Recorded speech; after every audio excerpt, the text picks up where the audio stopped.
Prime Minister said on one occasion that access to clean air, water, and a livable climate are inalienable human rights. And solving this crisis is just not a question of politics. It is our moral obligation. We have only one planet, and humankind must become accountable on a massive scale for the wanton destruction of our collective home. For us in India, protecting the environment and ensuring justice to our future generation of children, this we consider as our solemn moral duty. And we in India have within our DNA so much that we have been given by our ancestors to ensure perfect protection of the environment, to ensure that we give back to our children who are not yet born and who are not in this world like all of us, to cry and shout about their rights for a clean air, for a clean river, for a dense forest cover, for a rich and fertile land, for perfect harmony with the animal kingdom, perfect harmony with nature. This is all what we got from our ancestors in India, and they have all taught us good and great ways of ensuring that we are able to protect all this and give it to our future generations. I can assure all of you on behalf of the Government of India that our Prime Minister is truly committed to this movement. And that is why you must be observing that in terms of what we are able to fulfill till now about our nationally determined contributions, our commitment for 2030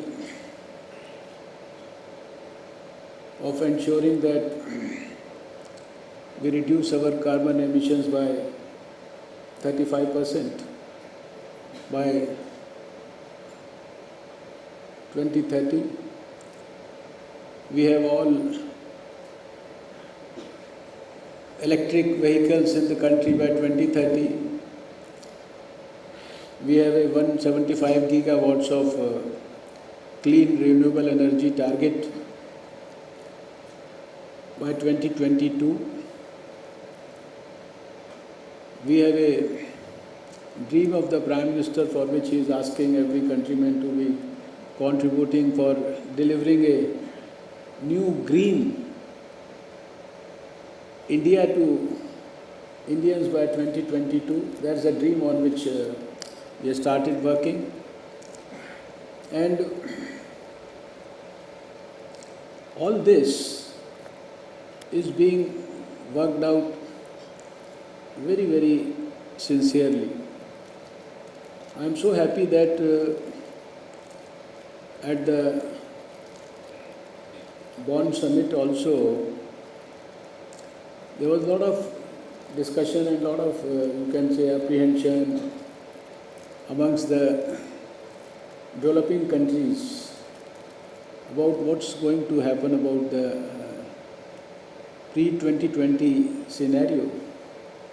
You talk of 2030, you talk of 2050, but why don't you talk of 2017 and 2018 and 2019 and 2020?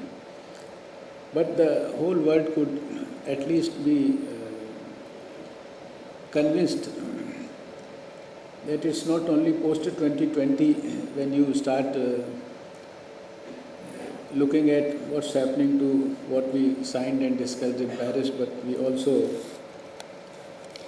have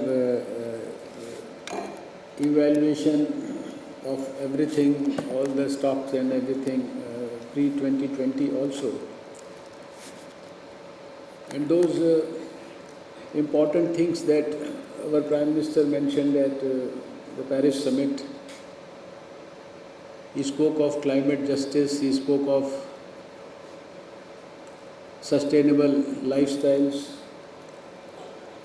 He was the one who initiated and talked about the mission innovation. He was the one who gave the idea of an international solar alliance. Already more than 100 countries are part of the alliance and 44 have already signed it. A few days from now, it will be like officially operating. And our Prime Minister had the passion of contributing a significant amount and having an office for the whole international activity in Delhi itself, near Delhi in Gurgaon. And last year the French President along with our Prime Minister inaugurated that show. So this is just a bit about our commitment, and it is our commitment in spite of the fact that our average per capita emission, the harmful emission or whatever you call as the greenhouse gases and all, so many technical names, it is just about 1/3 of the global average. Our total carbon dioxide is just about, carbon dioxide stock is just about 3% of the global, but in spite of that, as I said in the beginning, for us it is not about politics, for us it is not a political resolution passed in any United Nations organization, for us it's a moral commitment. And that's why for each and every aspect of the whole program, I can assure the International Finance Corporation dedicated to the climate change, that whatever you support us in terms of mobilizing finance for India, we are more than eager. And our commitment is like, we are not waiting for that finance, but certainly that finance gives us the boost to be able to deliver what is the rights of the people of this country. We still have 360 million people in this country who are below poverty line. We may be sitting with the rest of the world and trying to cooperate a little more than the rest of the world, but this is in spite of the fact that we have a problem of these people also, for whom it is our duty to provide them food, education, health, power, everything. So when the group like this meets in New Delhi, we are happy that you have chosen India, a place which is so strongly committed, a place where you have a very, very dynamic Prime Minister now, who is not providing leadership to India. But I can say for sure that at least on the climate change front, he has proved his worth in Paris, and he has shown to the rest of the world that he has the capability and the potential to provide leadership about this issue to the whole of this world. So the very fact that you have come here,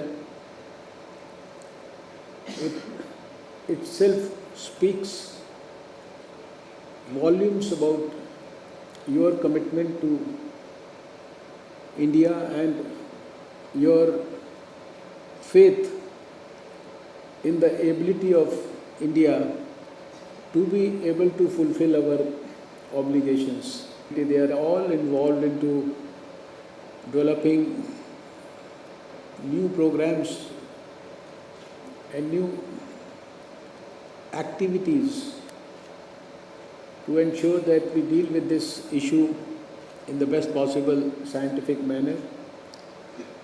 There is a national program, national action plan for climate change, and for the first time in the country, the states have also made their state action plans.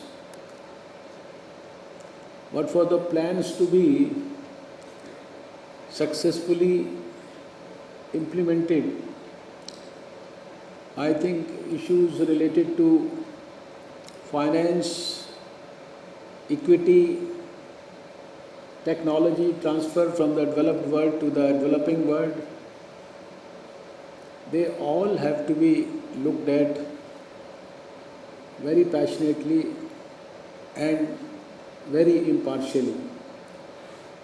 And I am sure that this particular forum, where a lot of positive, strong discussions will be organized, will be able to do justice with this particular movement, but also take care of the rights of Indians. I can only assure you on behalf of my Prime Minister that you will not find India lacking or lagging behind in anything. Whenever you will evaluate what is this world doing about handling this grievous climate change issue, you will always find India on the top.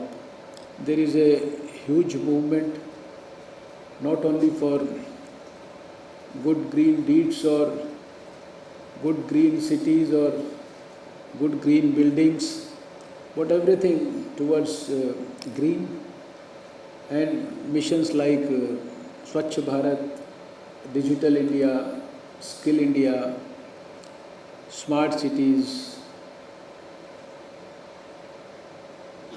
Startup India, Stand Up India, all of them are directly or indirectly ensuring that the global vision of the whole world for the future generations is given its topmost priority. I can assure you on behalf of Indian government that we will show you the most successful and most practicable and most implementable, really green and really people-friendly model which could be emulated by the rest of the world.